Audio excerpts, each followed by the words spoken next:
I'm 4 years old right now, and I'm sitting in the corner of the sandbox in preschool. I'm sitting here because nobody wants to talk with me. The boys by the sandbox are bullying one of the girls. Edna the cow, they call her. Edna happens to have skin that her skin tone is darker than most of our friends, even darker than mine, and her clothes aren't as clean. My skin tone is dark. It looks dirty to me too. You see, my sister has white skin like my dad, but my skin is dark and dirty just like my mom's. God, why did you make me with ugly skin? I don't understand. My sister also has straight hair, and she's dressed in pretty clothes. My hair is kinky and hard to deal with. It happens to be defective and dry, just like my mom's. That's what she says. So they always cut it boy short. Because I'm always the last one to be chosen in games, I spend much of my time sitting in the corners thinking. My childhood thoughts and perceptions were the beginning of my body struggles. I calculated from all the facts and messages given to me that God simply had leftover materials on the floor after making the clean people. So he took those pieces and made us. This is why our skin is dirty.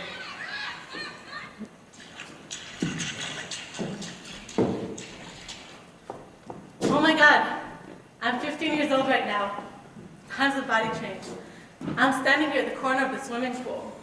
I don't want my towel off because I'm deeply afraid to bother people's eyes. You see, I got my mom's thighs now. She says that I got all the wrong genetics from her, and so I'm wearing a black one-piece swimsuit. My sister is naturally a better swimmer because she has my dad's long, slim body, which is why she could wear a rainbow-colored swimsuit. But I sneakily get close to the pool and quickly take off my towel to jump right in, as quick as I can so the water will cover my shape. Mom has taken me through so many hair treatments to flatten my hair, and she buys me those loose black dresses to cover my thighs. I believe that I have such a defective body. She really tries to help me and protect me from the evil world that would hate my features. God, why? I wish I was lucky and created differently. You know, whenever I'm with people, I try my best to not have my backside facing them, so my bottom won't bother their eyes. Following the idea that dieting is a way to approval, I slowly began finding creative ways to diet. Control and extreme self-discipline became my life theme. Let's fast forward about 10 years.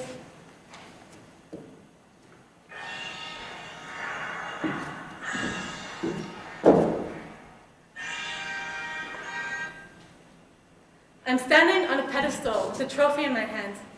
I hear the drum roll and the man's voice announcing, and Miss Fitness Israel 2011 is Shalhavit Cohen, please come to the stage. Can I describe to you the thoughts running through my head right now? I won. Yes, I'm finally given a medal for being Miss Perfect Body. I named first place for proportions and aesthetics.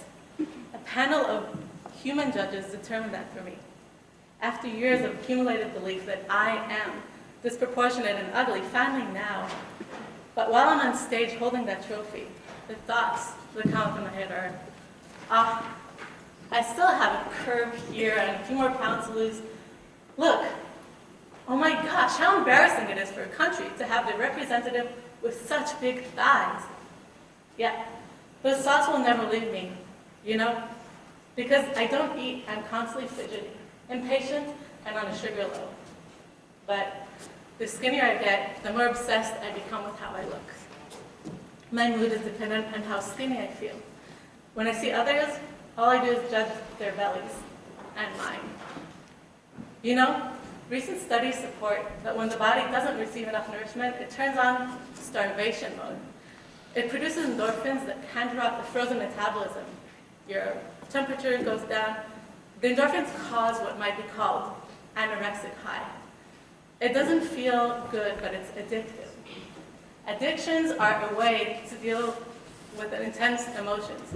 So instead of dealing with the emotions, you get obsessed and cloud your mind with that obsession. For me, it made me imagine that I'm smarter and better.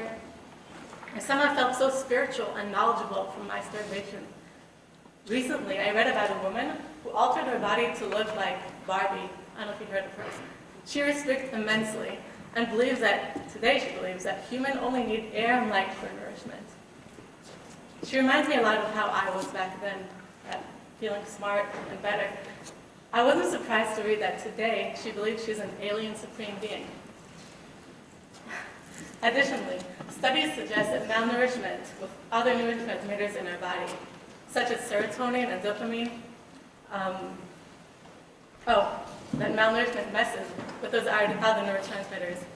And it creates anxiety issues and immensely alters our social behavior.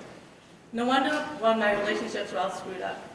All I saw in valued in people were their bellies with a lack of. This is my story. This unstable place between superior and inferior. I am nothing. I am worthless. I am ugly. Then, I am superior. I am wise. I am better. The common word here? I. This is a very self-centered disease. It's all you could see, really. My anorexic mindset began to change during recovery. One day, a friend of mine called me. She sounded very emotional. She was used to my Shalhavit know-it-all anorexic behavior. I was bombarding her usually with instructions and answers because I thought I knew everything. But with recovery, I lost that high. I felt no longer that I knew everything and no longer superior. All I could do is listen to her story and say, "Gosh, I'm sorry." To my surprise, she responded, "Oh my gosh, Shalhavit, this is the best advice you've ever given to me. You simply listened." It was humbling and unexpected. Not being Miss Perfect was actually better. I learned that to help humans, you have to be human too, not a robot. Recovery was probably the hardest thing for me. You can find more details on my Facebook page or at the Meda's website. To me, the fear of changing gaining weight, was worse than death. In fact, recovery, each moment felt like I was struggling to kill myself. Gaining weight felt worse than dying. Do you know that 80% of kids in the United States prefer to have cancer than be fat? Did you know that an adult female body needs some fat in her belly? I learned that hormones are made of fat, and so is our brain. When I dieted enough to have a flat belly, I didn't menstruate. In fact, I didn't get my period for 8 years. When you don't get your period, your body doesn't absorb calcium well. Female Olympians who reach that malnourishment state will often suddenly break a bone later in their life. And although the media and the tampon commercials convey having a period as a horrible time, I beg to differ. I understand that having my period is a gift, and the moods that come when it makes me more sensitive I'm just more sensitive to delicate things in my soul. And now I have my period. And here's a wild miracle story about it. It was very recent. With endless gratitude in my heart, I'll share that I was able to give a huge gift to a person by donating my eggs. A woman from the UK became pregnant with a baby. A real life was created thanks to my recovery. A happy and healthy human baby came to the world. There's so much more to say. I'm just going to segment to today right now. So, I need to for that one. Obsessed with recovery. Yes, I am. I'm a mother to my own self, my inner child, a lioness.